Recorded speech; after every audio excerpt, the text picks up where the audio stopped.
Hello everyone, welcome back to my channel. तो मैं तैयार हो रही हूँ क्योंकि मुझे जाना है अपनी एक फ्रेंड से मिलने के लिए जो यहाँ पे अभी आई हुई है, और इसलिए मैं अपनी बहन से सजेशन ले रही थी कि बाल को कैसे रखना है। फिर उसने जो बोला मैंने वो तो कर लिया, लेकिन मुझे इतना ज़ोर से गुस्सा आया था मैं बता नहीं सकती हूँ। मतलब आप एक तो मुझे रेडी होने के बाद ऐसी ही नींद आती है, ऊपर से कोई अगर वेट कराने लगे तो मुझे एक तो ऐसी गुस्सा आता है, ऊपर से नींद तो आती है, वो अलग बात है। ऊपर से मेरी बहन भी मेरा मजाक उड़ा रही थी क्योंकि मैं फ़ोन नहीं उठा रही थी। वो लोग तो बेचारी नीशू अपनी दोस्त लोग का वेट करते हुए अभी तक खा खा के पूरा बेड भर दी, लेकिन बेचारी की दोस्त लोग नहीं आई अभी तक।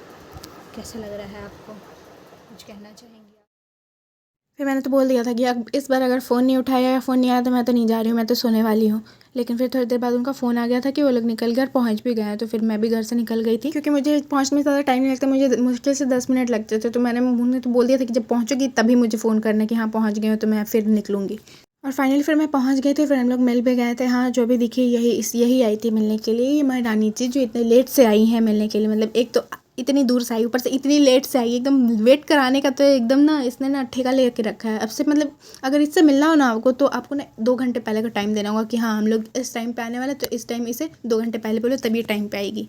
हम लोग गए थे नाइटी घाट घूमने के लिए क्योंकि इतने लेट में और कहीं जाने का था भी नहीं, क्योंकि मुझे फिर 7 साढ़े 7 का कर्फ्यू है कि मतलब उतने टाइम पे घर आना था, तो और कहीं जा नहीं सकते थे। तो हम लोग यहीं पे गए थे। फिर वहाँ पे मुझे एक बलून वाले अंकल दिख गए थे और फिर मैंने हनी को दिया था पनिशमेंट कि अब तुम लेट से आई हो तो चलो मुझे एक बलून खरीद के दो, punishment as a punishment. Okay, तो उसने मुझे बलून खरीद के दिया था और मैं बच्चे की तरह उससे खेल रही थी। तो क्या हुआ, सबके अंदर बच्चा होता है, मेरे अंदर भी है छोटा सा बच्चा जो बलून देख के खुश हो गया था और मैंने उसे फिर माफ़ कर दिया कि ठीक है चलो कोई बात नहीं। वो लोग तो खा पी के आए थे तो उन्हें तो उतनी भूख नहीं लगी थी, बट मुझे भूख लगी हुई थी क्योंकि मैं खा के निकली थी, लेकिन 2-3 घंटे पहले खाए थे, तो मुझे तो ऐसे भी भूख लगती रहती ना, तो भूख लगी हुई थी। फिर हमने सोचा कि बोटिंग करेंगे, लेकिन इतना ज़्यादा वहाँ पे भीड़ था ना, इतना ज़्यादा भीड़ था कि फिर हमारी हिम्मत नहीं हुई वहाँ नीचे जाने की। मैंने बोला नहीं रिस्क नहीं लेना, छोड़ दो, यहीं से इंजॉय करते हैं। तो हमने थोड़ी देर व्यू इंजॉय किया और फिर थोड़ी देर तक बातें करने के बाद हम लोग वहाँ पे, क्योंकि इतनी ज़्यादा गर्मी लग रही थी ना कि वहाँ खड़ा होने का भी मन नहीं कर रहा था, मे भी बहुत ज़्यादा भीड़ था इस वजह से भी। तो फिर हम लोग आगे बढ़ने लगे बाहर निकलने के लिए, तो गंगा आरती शुरू हो गई थी, तो हमने सोचा कि थोड़ी देर तो देख ही सकते हैं। तो फिर हम लोग 10-15 मिनट वहाँ पे रुके थे देखने के लिए। ऐसे तो इतनी ज़्यादा भीड़ थी कि कुछ दिख भी नहीं रहा था।